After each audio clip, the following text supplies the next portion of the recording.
भाई जो गुरु वचन पे डट गए, कट गए फंद 84 के। सतगुरु तिलक अजपा माला, युगत जटा रखवावे। सतगुरु तिलक अजपा माला, युगत जटा रखवावे। जत को पीन सत का चोला, भीतर भेख बनावे। जब कोई राम भगत गति पावे, हो जी जब कोई राम भगत गति पावे, हो जी। बारंबार आपको उसी पॉइंट पे सतगुरु लाना चाहते हैं, क्योंकि सतगुरु भक्ति का मूल होता है, भक्ति की रीढ़ होती है, भक्ति की नींव होती है। सतगुरु से ही भक्ति शुरू होती है, सतगुरु ही भक्ति को परवान चढ़ाता है, और सतगुरु से ही सतलोक में जाके ये हमारे जन्म मरण का रोग समाप्त होता है। तो क्या कह रहे हैं परमात्मा? सतगुरु तिलक अजपा माला। सतगुरुदेव हमारे तिलक हैं। जैसे हम लोग माथे पे निकालते हैं, तिलक कहां निकाला जाता है? मस्तिष्क पे। यहां पे तिलक निकाला जाता है, मस्तिष्क पे, यानी अति पूजनीय। तिलक का स्थान सबसे ऊपर होता है, यहां मस्तिष्क पे, जो सबको दिखाई दे।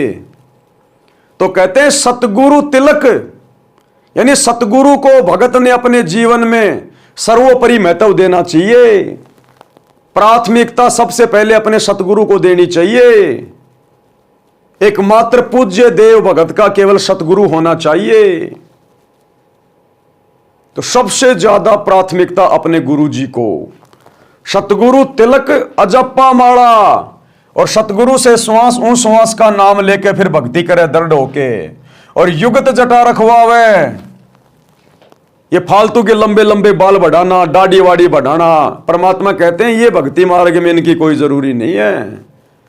युगत जटा, जो रास्ता भक्ति का तुझे सतगुरु बता रहा है, जो युक्ति तुझे बता रहा है मोक्ष प्राप्त करने की, वो तेरी जटा होनी चाहिए। सतगुरु की मर्यादाओं में रह के भक्ति कर, उनके अनुसार भक्ति की जो पद्धति है उसको ग्रहण कर। और जत कोपीन, जत यानी अपने धर्म का पक्का हो, अपने लंगोट का पक्का हो भगत। जति जीवन जिए। अगर शादीशुदा है तो केवल अपनी पत्नी तक समर्पित रहे, अन्य किसी बहन बेटी की तरफ गंदी नजर ना करे, व्यभिचार की शौपन में भी ना सोचे। और अगर शादीशुदा नहीं है तो किसी भी बहन बेटी की तरफ गंदी नजर से, गंदी नीयत से ना देखे, तब कहीं जाकर उस भगत का बेड़ा पार होगा। जत कोपीन, सत का चोला, हमेशा सत्य भाषण करे, झूठे प्रवचन कभी ना करे, और भीतर भेक बनावे, यानी बाहरी दिखावा करने की जरूरत नहीं है।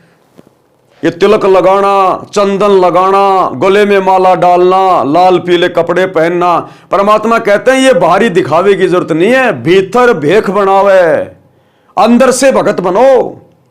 सतगुरु की शिक्षाओं को, मर्यादाओं को, उनकी आज्ञाओं में रहकर चलकर अंदर से भगत बनो। वो सतगुरु अंदर से देखेगा, सतगुरु भारी आवरण नहीं देखता।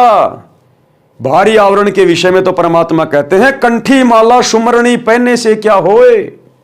अरे ऊपर ढूंढा साधु का और अंतर राख्या खोए।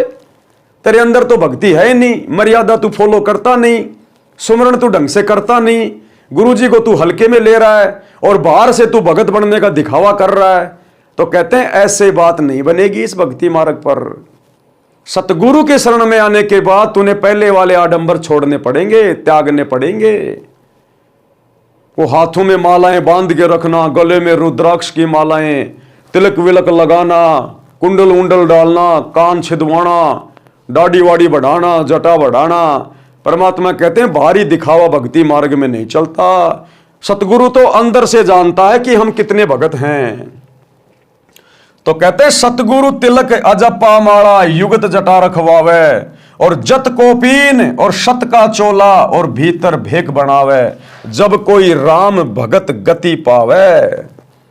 यानी हमने इस कदर भक्ति करनी पड़ेगी, इतना समर्पित होना पड़ेगा। भाई जो गुरु बचन पे डट गे, कट गे फंद 84 के, कट गे फंद 84 के, कट गे फंद 84 के।